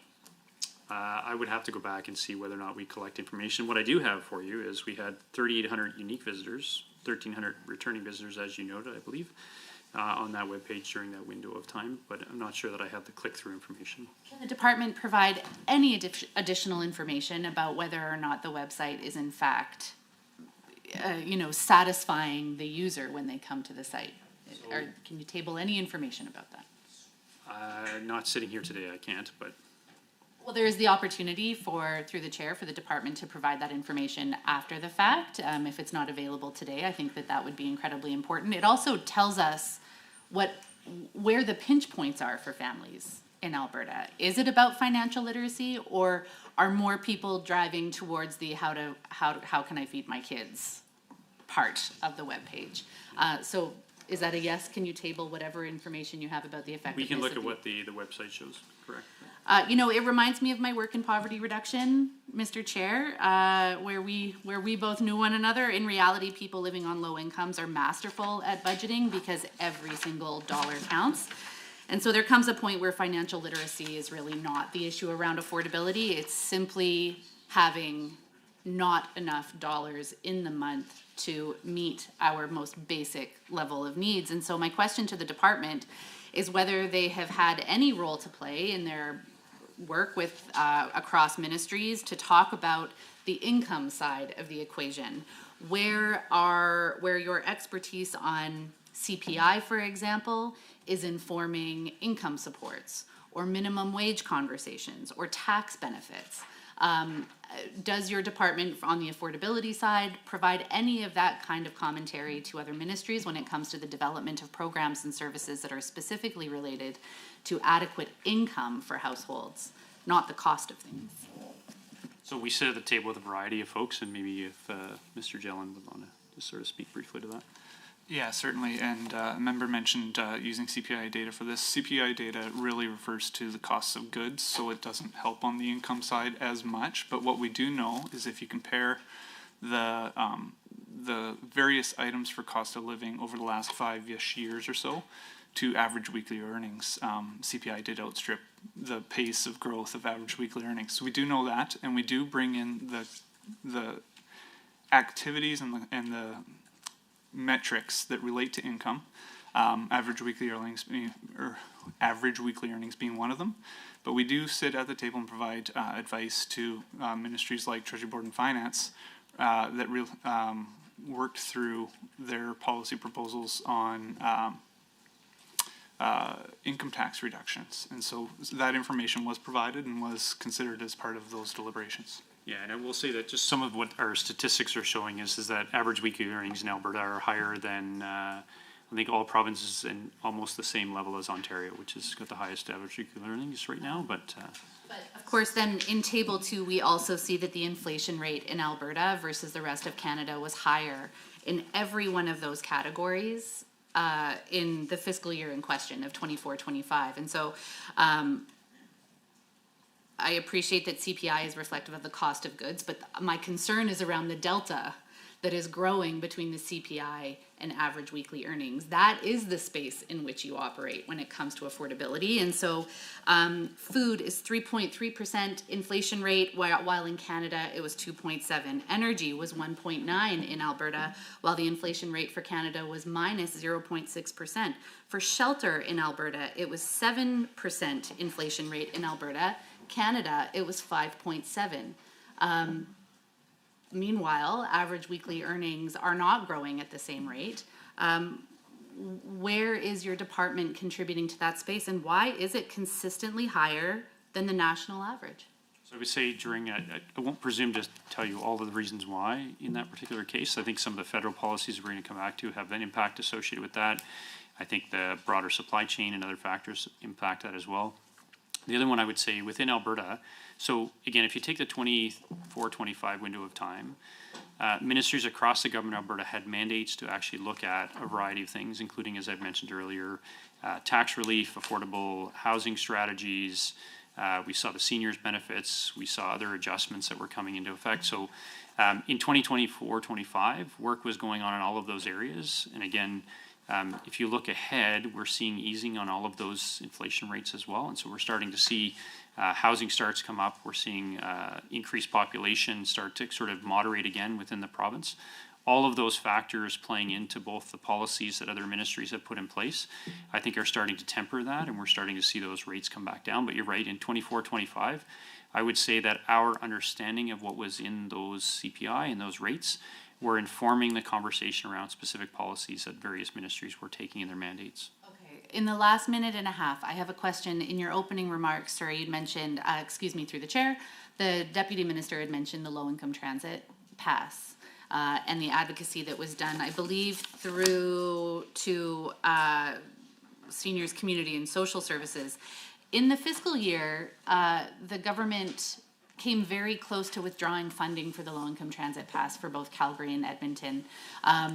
What contribution did the department play in either informing the initial decision to revoke the funding for the low-income transit pass that is absolutely critical for the lowest income residents of both of those cities? What role did the department play in either advocating for its removal or in advocating for its eventual reintroduction or I suppose a revocation of its removal? So I wouldn't say that we were advocating in either particular way. What we were doing was we were informing our colleagues in that ministry associated with what we were hearing. So the minister had been in various conversations. He would have informed his colleagues. We would have taken that information and said, these are other beneficial programs, or here's what we're hearing in terms of concerns around that. That information then would have been shared with our colleagues. They would have had that opportunity to then consider that, along with fiscal considerations, other conversations they were having with communities. Thank you. We will now move back to Government Caucus for 10 minutes. MLS here. Thank you again. Again, I'd like to get back to the questioning that I had, I guess, approached earlier. I also would like to, I guess, hear your thoughts when it comes to the tariffs that are also playing a big piece of the prices going up in our local regions. I want to, I guess, do a reference, page 22 of the Affordability and Utilities Annual Report, 24-25, and we're underneath Outcome 2. So if you wouldn't mind making, sharing your thoughts on how this impacts in the federal and our largest trading partner has had for Alberta. So under 23B, I believe that this question is speaking to a matter other than the question under discussion. I've had a review of the federal or of the annual report. The federal government is only mentioned 3 times, once in response to discussions around power grid and carbon neutrality, second time around nuclear power, and then a third time around federal and provincial income taxes. So I believe that with respect to his questions on federal policies, this is not a topic for discussion here at Public Accounts this morning. If the member has questions around federal policies, I would recommend that he talk to the federal government about those. With respect to tariffs, that was clearly outside of the scope. The tariffs, I recall very clearly, were implemented April 1st of 2025. This is fiscal 24-25, which ended March 31st of 2025. So I think both of those topics are out of order for this discussion today, and I ask that the chair rules as such. Just 1 second, I will give you an opportunity to defend. But what's the page number you mentioned? Page 22. Outcome 2. The annual report, 24-25. Outcome number 2. Mm-hmm. It states Alberta's utility system faces pressure from federal government to achieve the carbon neutral power grid while continuing to ensure that it remains safe, reliable, and affordable. This is clearly within our scope. And you've given a lot of latitude to the. No, I'm just asking. Yeah. Information, was there some mention of tariffs as well? Again, you've given a lot of leeway to the opposition during this time. We have allowed them to continue. I'm asking clarifying information. I'm chair here. I'm just supposed to do what's in standing orders, but you are going to defend it. I was just asking your reference number for my own information. Appreciate the discussion, Chair, and the point of clarity on that. This is obviously not a point of order to my colleague's point. The other member, I find it absolutely rich. The guy's referring to figure skating websites, Perry Tails and Pixie Dust, can't understand the price of vegetables, nothing related to anything to do with energy, et cetera, et cetera.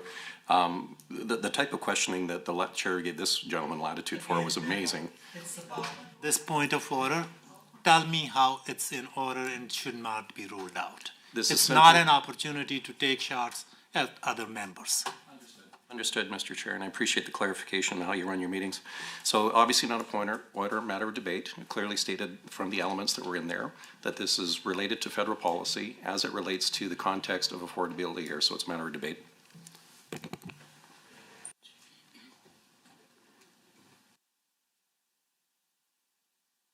I don't know what's matter of debate. I think that's not helpful, but I will look up the page.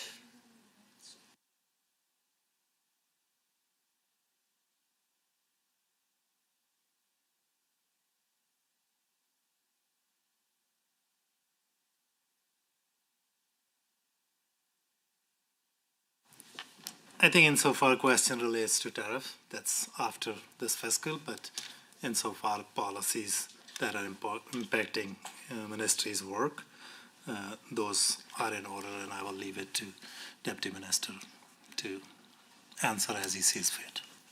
Thank you very much, Mr. Chair. So maybe I'll speak to a few of the things that are there. So if you take, let me start with the electricity system in particular.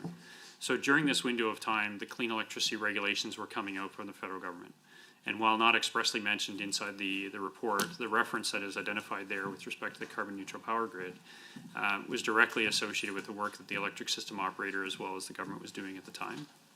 Consider the impacts associated with the clean electricity regulations. Those regulations by far and away have the most impact on Alberta versus all the other provinces in Canada combined. Alberta's use of natural gas, we just discussed earlier, unabated natural gas, because the actual technology associated with that is simply not available right now, is having a substantial impact associated with investment decisions. In fact, in conversations with companies such as Capital Power and TransAlta and others who are major providers within the jurisdiction, we're very aware that the decision by the federal government to put the clean electricity regulations into place would effectively stop two things. One, it would stop investment in new abated or new natural gas, high efficiency natural gas. And it would also result in keeping low efficiency natural gas onto the system, which is having I would say a perverse effect on the outcomes they're actually seeking relative to the clean electricity regulations. So both that regulation as well as the broader carbon regulations that is in effect associated with carbon pricing. Carbon pricing across Canada is having an impact in a variety of ways. And I would say in the electricity sector, we're seeing that carbon price have an impact on the wholesale price of electricity within Alberta. Those costs need to be passed through to consumers.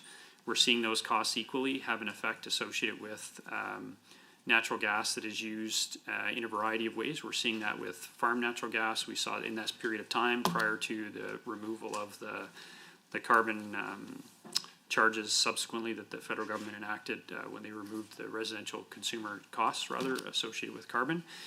All of those were having an impact not just on the broader wholesale market for electricity.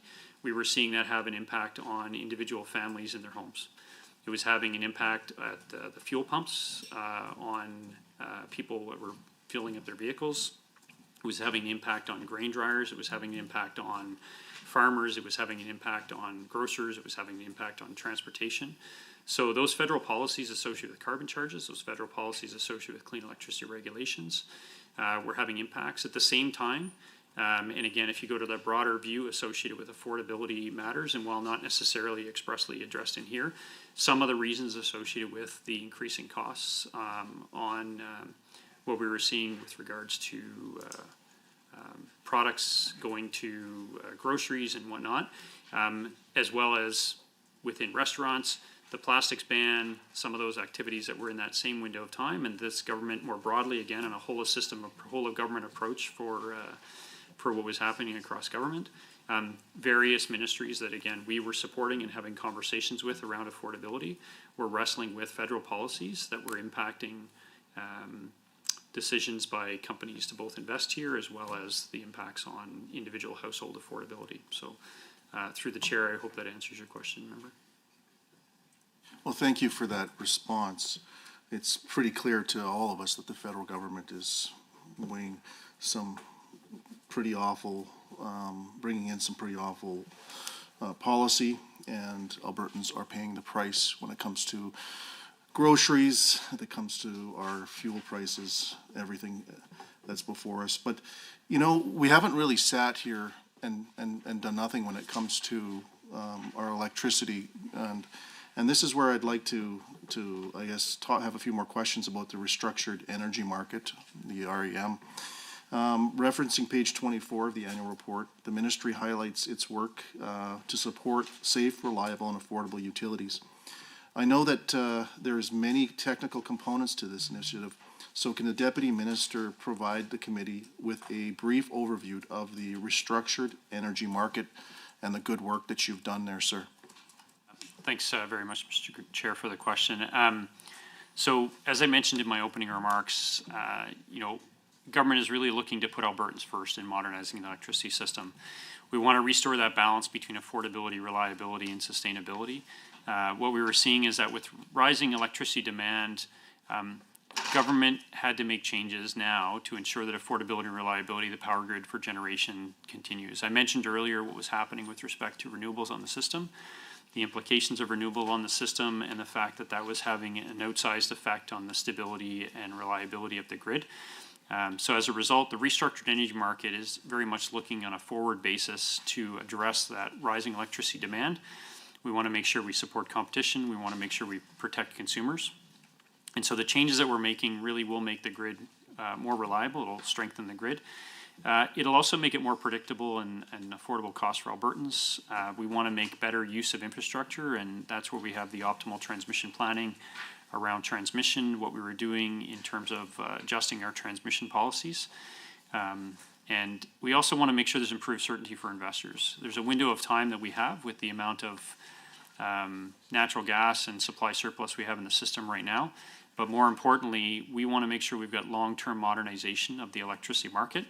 That long-term modernization is really, again, to strengthen reliability, help affordability, and support investment. With the shift that we've seen, as I mentioned, on renewables, we've had 32% renewables in installed capacity. That's created intermittency challenges. It's created some, as I say, emergency alerts. We saw a lot of volatility with pricing. So in March of 2024, the electric system operator and market surveillance administrator made recommendations to government, and government introduced short-term administrative measures that, coupled with the work we're doing on the renewable or the restructured energy market, will improve reliability and affordability. So I mentioned those earlier, the market power mitigation regulation, supply cushion regulation. And the REM itself includes long-term market-based features that will replace these interim regulations. And that will make sure that the system remains dependable as we move into that new market design. It's also still going to be placed to look at economic efficiency. So we have, over the last number of years, run a private energy-only market whereby private investors make the investment in those resources, unlike many of our jurisdictions around us, which have crown corporations and have private debt associated with that. Our private generators do not. And so we want to make sure that that continues to be an element and a forward of the restructured energy market. So in 2025, we moved legislative amendments forward, and the ISO rules subsequent to that have come in are allowing the ISO to move forward with the implementation of what began in 24-25. And so we're hoping to move that forward successfully over the coming years. Well, thank you for that very fulsome answer. I know that I have faith that you're going to continue to regulate our our energy system with competency and with, I guess, great focus. I'd like to cede my time to Emily Lovely, please. Thank you so much. The cost of utilities has been something that constituents in the Camrose area have expressed concern to me. And I appreciate that I stepped out of the room and this question may have already been answered, but it's something that I need to hear for myself. On page 15 of the annual report, under outcome 1, highlights how the ministry encouraged Albertans to move to competitive rate contracts for utilities and supported the transition to the rate of last resort. My understanding is that this transition took effect on January 1st, 2025, and I'd like to explore it a little bit further. So could the Deputy Minister start by providing a brief overview of the rate of last resort program, including how it differs from the previous regulated rate option, and how did the ministry increase consumer awareness of the rate of last resort to ensure Albertans understood their competitive rate options under the new structure? Yeah, so thanks very much. So the ad campaign that we've got running right now associated with that, we want to make sure that new Albertans, first-time ratepayers that are still in the last resort, because what happens in a lot of other jurisdictions is people will move from a province, they will come into a province and they expect that there's only one way to get it. They'll default often to that particular one. We want to make sure that as they come into that, we're advising them what's happening with respect to the electricity options that are available across the province. That roller campaign. Tim, thank you. We will now move to official opposition for 10 minutes block of questions. Thank you very much, Mr. Chair. So following up on some questions around the restructured energy market on page 24 of the annual report, we'd asked some questions in estimates about the cost of software upgrades and for ISO to incorporate this. The chair of ISO was just on the cusp of answering the question, and then unfortunately time ran out. Can the Deputy Minister tell the committee what estimates for software upgrades ISO received to implement the restructured energy market in 24-25? I don't have that information. First, they wouldn't have received anything in 24-25 within the window of time that was there. They were beginning their evaluation of various options that were available to them. And at the time, they didn't share information in the 24-25 window on the software upgrade costs. Thank you very much for that question. Can the Deputy Minister tell the committee whether or not decarbonization was still a goal for the electricity sector in 24-25? I think as part of what we had in there, yes, getting to a net zero grid or decarbonized grid was part of the work that we had, not fully decarbonized, rather a net zero grid, was conversations that were going on between the province, the federal government, and even internally. So that was still a goal for the electricity sector in 24-25. It was an aspiration towards the 2050 target, I believe, is what we had at that time. Now, page 39 of the annual report indicates that the revenue from the balancing pool was down because emissions credits were written down by more than $11 million. It's my understanding that the value of emissions credits is almost entirely determined by provincial government policy. And over the last few years, the government has undermined the value of emissions credits so that they've virtually collapsed. Did the department or the balancing pool discuss with anyone from environment or other departments the financial risk to government that was posed by policies that devalue emissions credits? I think our colleagues in environment protected areas are aware of the federal pricing frameworks that actually affected what was happening with respect to credits and investments in those credits.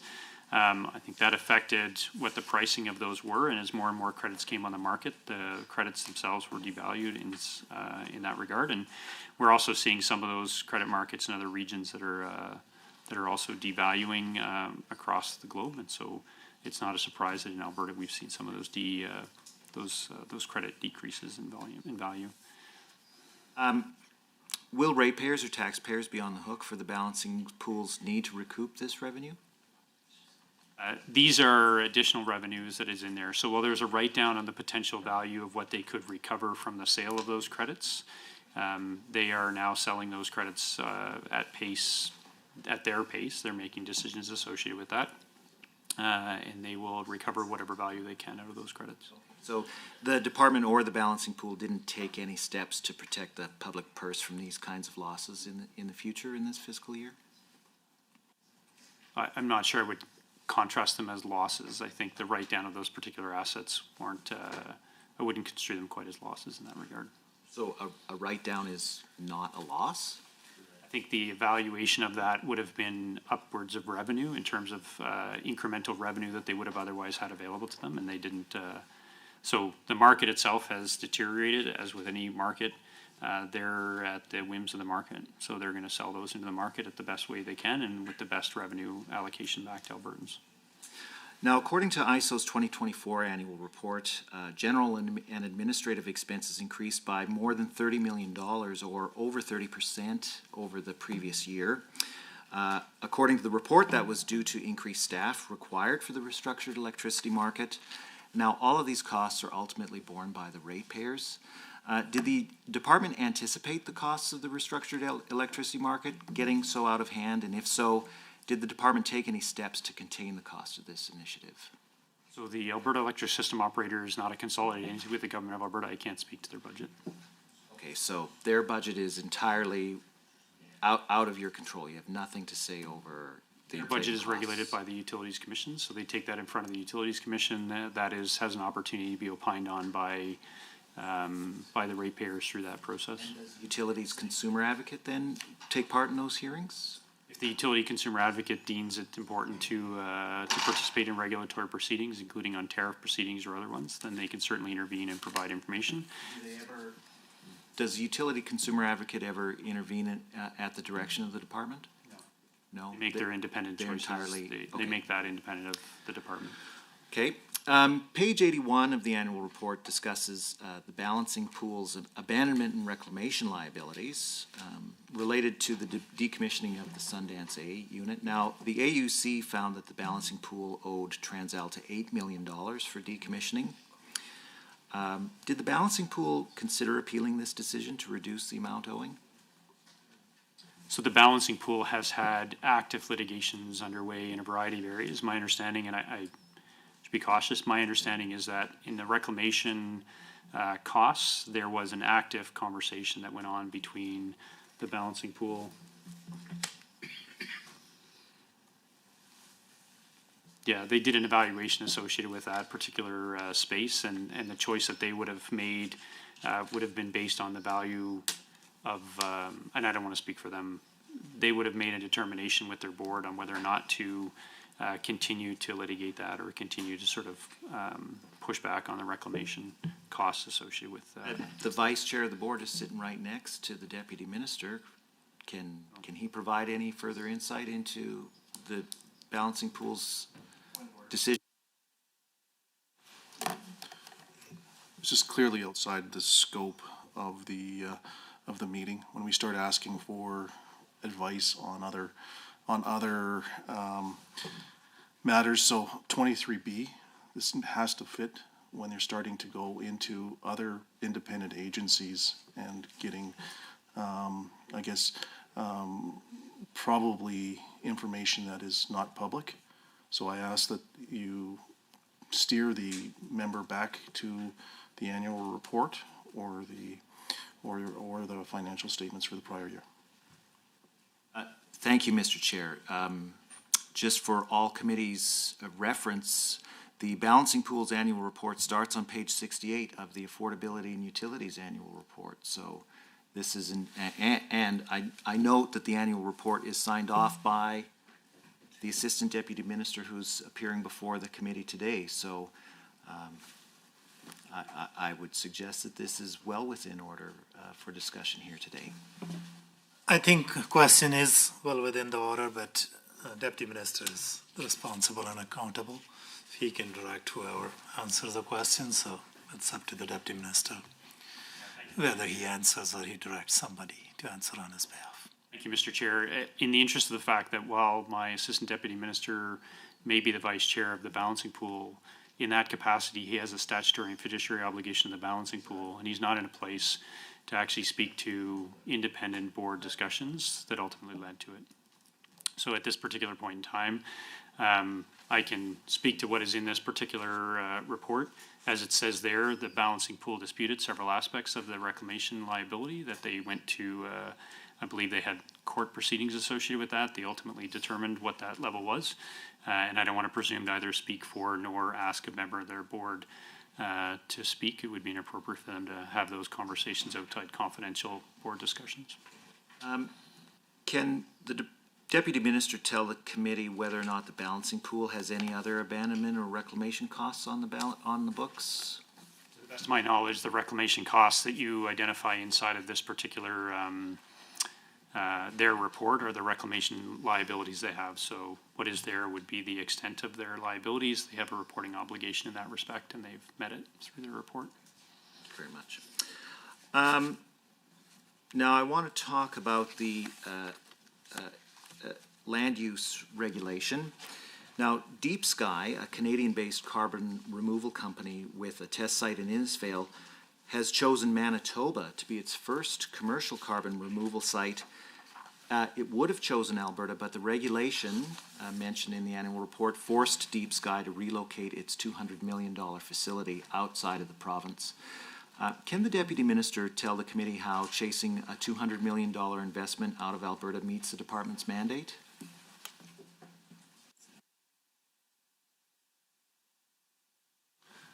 Thank you. Mr. Chair, this is a point of order 23B.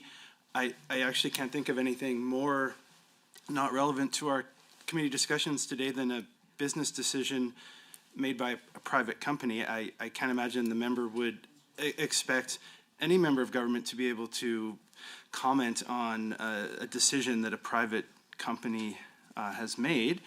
It certainly wouldn't appear anywhere in the annual report. Any sort of proprietary information or final investment decision made by a private company would certainly be out of order here today. Thank you, Mr. Chair. Thank you, Mr. Chair. Of course, this is absolutely within the realm of the relevancy for this report. The report makes specific mention of the electricity land use and viewscape protection regulation, which has effectively killed the development of renewable energy. Deep Sky is a company that was very public about not choosing Alberta because renewable energy was not available to them to develop this $200 million commercial facility. And so this is a public policy developed by this ministry that had a direct and public impact on investment in the province. And I'm just asking the Deputy Minister if this is the intended outcome of these policies, because that's the mandate that he's been tasked to fulfill. So I request that you find that this question is in order. I think the merit of policy will be out of scope, but if there is something that that relates to the implementation of that policy, that part, Deputy Minister, you can choose to answer, but matter of the policy, we're not here to discuss that. Yeah, thanks, Mr. Chair. So just in terms of the policy, when government was establishing that particular regulation, government was considering a variety of factors, including, as I mentioned earlier, the proliferation of renewable energy within the province that was doing a number of things. One, it was affecting the reliability of the grid. Two, it was also taking up, at the time, prime agricultural land and concerns associated with that agricultural land. So it was also affecting viewscapes and the tourism industry within the province. So when government considered on balance all of the various factors associated with those different facets of impacts within the province, they were looking after sort of a broad, I would say, understanding and application of clear, consistent policies regarding how land would be used within the province, be that available to renewable developers, as they've done with land use across the province in a variety of ways, sand and gravel pits, other things. Government makes policies in those areas. Once they make policies that on balance try to consider all the different land use impacts, I think it's up to individual companies to make their determinations. Is it unfortunate that a company decided to move out and go to Manitoba? Always. But in terms of the actual policy applications, I won't presume to speak for that company. What I will say is government was looking at all of the various requirements, considerations, land use impacts that were out there, based on all of the inputs they had from people, and they made a policy associated with that, and companies are now working to understand the application of that and make decisions accordingly. Is the department tracking changes in investment in the electricity sector as a result of these policies? We're tracking investment in the electricity system on a variety of fronts. Thank you. We will move back to the government for 10 minutes. So much. Deputy Minister, I've had a lot of people move to the Camrose constituency over the last couple of years, and before the time ran out, you were talking about the overview of the rate of last return resort program, and if we could just continue on with that discussion, I'd appreciate the information. Yeah, no, that's great. Thanks very much. And just to go back maybe, and as you were stepped out of the room, so the rate of last resort itself really was intended to replace the regulated rate option. The regulated rate option in and of itself was had a significant variability. There's monthly variability. There was a lot of volatility in those costs. People believed that because it was a regulated rate option that it was government protecting them. It was regulated. But the reality of that was that it was quite variable. And we saw a lot of variation in that. We saw a lot of costs in the 23-24 period. So the rate of last resort was intended to come in to mitigate future price spikes, to help people save money by both stabilizing that price. In some cases, it was saving the money because the rates we were at were higher than the rate that was ultimately negotiated with the utility consumer advocate. But more importantly, it was intended to stabilize those prices and make sure that people within various areas across the province could have clear understanding of what could be protected from price spikes. The program that we put in place, while it was intended to protect consumers, we also wanted to make sure that they understood what that was and what it was not. And that's where the education program came in. And so the education program came in to inform them that it was not actually necessarily the best rate. There were more competitive rates that were available to them.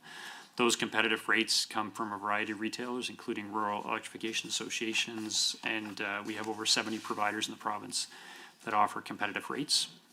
And so we wanted to make sure that that campaign that was led by the utility consumer advocate, and they did in fact run that campaign from February and March or into April of 2025.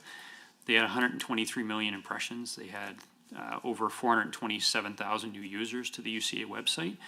And so that informs us that more and more people were expressing interest inside of that particular runt. And as a result, we saw switching of the default rate increase. Notably, we saw regulated residential consumers go to 22% in 2025.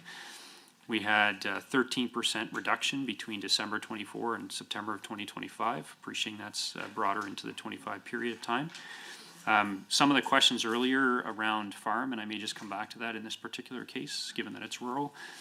Farm rates as of September 25 dropped by 8%, down to 32.7%. EPCOR, which had been higher than the region in Calgary, it also declined to 24% or 22% rather as of September 2025. And so we're seeing that the roller itself is helping to stabilize rates. We're seeing that the education program that is put in place by the utility consumer advocate is in fact having an impact, and we're seeing people move off those rates as we described earlier. Okay, I've got a few more questions for you. So outcome 2 listed on page 22 of the annual report mentions how Alberta's utility system faces pressures from the federal government to achieve a carbon neutral power grid. I know some of these pressures are the clean electricity regulations. Could the Deputy Minister explain what some of the barriers and pressures mentioned in outcome 2 of the report are? And could the Deputy Minister explain how these pressures impact the ability of the ministry to ensure Alberta's utility system is reliable and affordable? Thank you very much for the question, Mr. Chair, through the Chair. As I noted earlier, the CER, the Clean Electricity Regulations that were established by the federal government, they are intended to have a significant effect on the development and operation of unabated natural gas electricity generation units within the province. In fact, across Canada. Both within Alberta and in conversations with our colleagues, the Clean Electricity Regulations are going to have a sort of a freezing effect on investment in new gas generation, and it's going to have an impact on reliability, not just in here. We're seeing it in New Brunswick, we're seeing it in Ontario, we're seeing challenges associated with that. In terms of Alberta, not only does Alberta lack that sufficient non-emitting electricity sources of generation. So for example, in Ontario, in Manitoba, and Quebec, they have substantive hydro resources. In Ontario, they, for 60 years, have developed nuclear resources. Every province in the country has developed their electricity resources based on the resources available within their jurisdiction. For us, that was initially coal. We've subsequently moved off coal as of June of 2024, and we're into natural gas. And so when we think about what we have available to us, the options to abate our emissions from natural gas-fired generation, carbon capture, utilization, and storage, they are technologically and economically challenging. And so to the extent that if you think about return on investment, we have private generators. They're trying to make investments. They're trying to ensure that they can actually get a return on that investment and they can provide power to Albertans on an energy basis. They can't afford to put abated natural gas because there is no return on that. And the costs and also the flexibility they offer to our system is not there. So effectively, while we're trying to build a system that relies on the most economically efficient type of generation available, the federal government's policies will ensure that it's no longer driven by reliability, economic, and efficient power systems, but instead it will be about policy goals expressly for removing carbon from the electricity grid with no regard for the economic consequences of Albertans and the Alberta system. And in our conversations with them, we've been very clear that we can't afford to have an unreliable grid. We can't afford to have one that is very costly. And while trying to operate, sorry, you okay? Okay. We're trying to negotiate with the federal government to make sure that they're aware of the concerns we have. The system operator has spoken to that as well. I'll cede to member Getzer. I'll take it. So firstly, thank you, Mr. Chair, through the Deputy Minister here. Thank you for your team for taking on this. I know there's a lot of frustrations out there with affordability. The fact that we have a whole department dedicated to it shows the level of commitment that you have. And I know that oftentimes when we're getting into the crunch here, it's pretty tough for folks at home. So hopefully you can appreciate some of the line of questioning and the passion that comes with it. But I'm not going to hold you accountable for all the socialist policies we're put in place in the last 12 years from the federal government or the headwinds that's created. I do want you to talk about a couple of things here that are very much interested here. I've kind of been like a pit bull in a pork chop on economic corridors for my whole career, and very much interested in the electrical generation, transmission, and distribution. Again, one of those constituencies where that premature phase out of coal took place, and understand full well the impacts of that on the base load and the different thermal dynamics between gas generation and supercritical generation as well. So on page 33 of the annual report, performance indicator 2C shows that capital investments in Alberta's electrical generation, transmission, distribution system, it's actually increased steadily over the last 5 years from what we're seeing there. It was at $2.8 billion in 2020, and now we're looking at about $5.5 billion in 2024. So I believe that the private sector is actually having some confidence on the stabilization and allowing them to make those FID decisions into the place based on that deregulated market-based electrical system. So with that, and hopefully I'm not wrong, I've been wrong before, but hopefully this isn't one of those cases. Could the Deputy Minister explain the factors that contributed to the continued increase in private sector investment, electricity generation, transmission, and distribution through 2024? Yeah, thanks very much for the question through the chair. So as you say, we saw that increase in investment to $5.5 billion in 2024. We think that's primarily driven by, I would say, a few things. One is strong market signals. So because we have a deregulated electricity market, when the prices for that market start to move up, that gives signals for increasing supply to come into the system. So that's one. We saw rising demand as well. We've seen substantial population growth within the province over the last number of years in that window of time from 2020 to 2024. Obviously in 24 it peaked out, I think at 4.4% for the province. And so that has continued to put pressure on the need for new supply within the province. And if you have a demand and supply signal that shows that, that's where people make investments. We also, because we have a competitive deregulated electricity market, and candidly, we had a market that was good at attracting private capital. It allowed investors to respond to those price signals rather than government procurement. It didn't put risk on individual ratepayers. It was more a private decision associated with that. And so we saw the development of new generation and storage. As I said, high load growth, population increases, and electrification trends. We're seeing that as more electric vehicles come in. We're seeing that as more companies are leveraging electricity for either data centers or other activities they have. And so that all informed that investor confidence. We grew capacity by over 10% in 2024, 1,900 megawatts of new gas, 1,400 megawatts of wind and solar. And the transmission and distribution investments grow accordingly because as you grow your population, you need those wires to get there.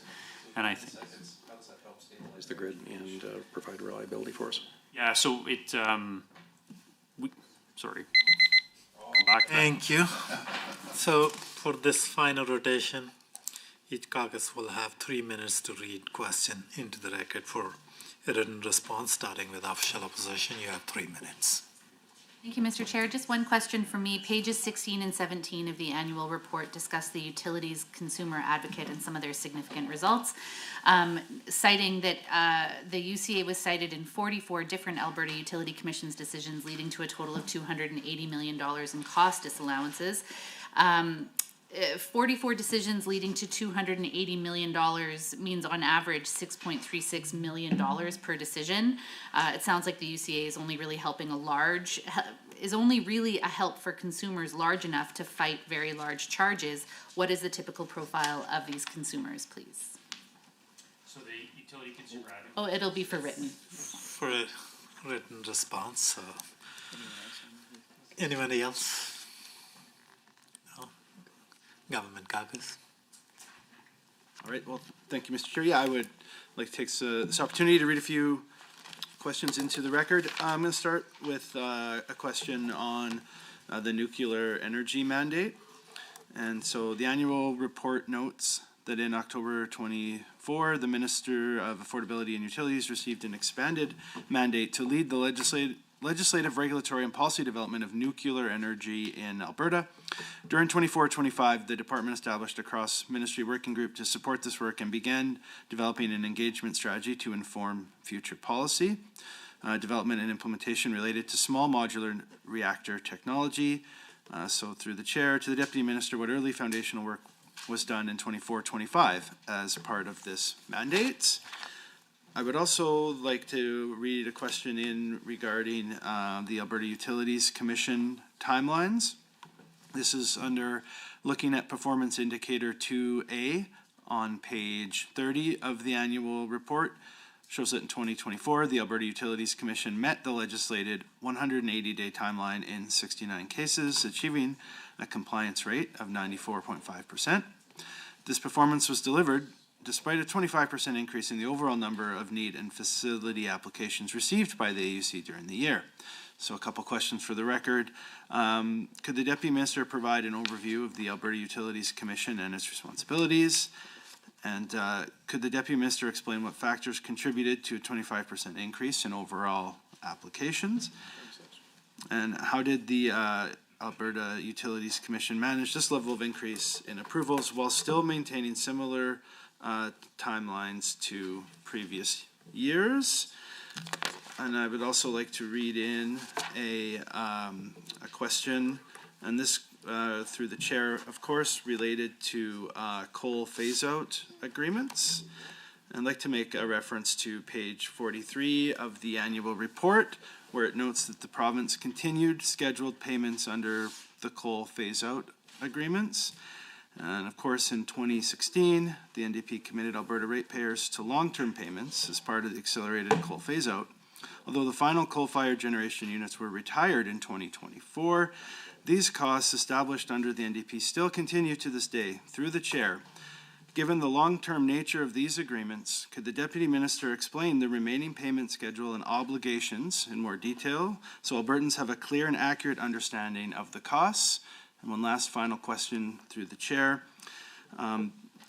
How does our approach to electricity policy and system transitions differ from the approach taken by the NDP in 2016, particularly with respect to minimizing long-term financial risk for Albertans? Thank you very much, Mr. Chair. And thank you. I would like to thank the ministry officials and the Office of the Auditor General for their participation in responding to committee members' questions. And we ask that any outstanding question be responded to in writing within 30 days and forwarded to the committee clerk. And You're welcome to stay for the remainder of the meeting. There's not much left here. Other business. The Ministry of Justice has provided a written response to question asked at our meeting on February 24, 2026. It was posted on the internal site for members, and following our usual practice, now it will be posted publicly on the Assembly website. Are there any item for discussion under business? Seeing none, the committee's next meeting will be on Tuesday, March 31st, with the Ministry of Education and Childcare. And with that, would a member move that Public Accounts Committee, today's meeting be adjourned? And MLA Getson has moved. All in favor? Any opposed? Thank you. The motion is carried and the meeting stands adjourned.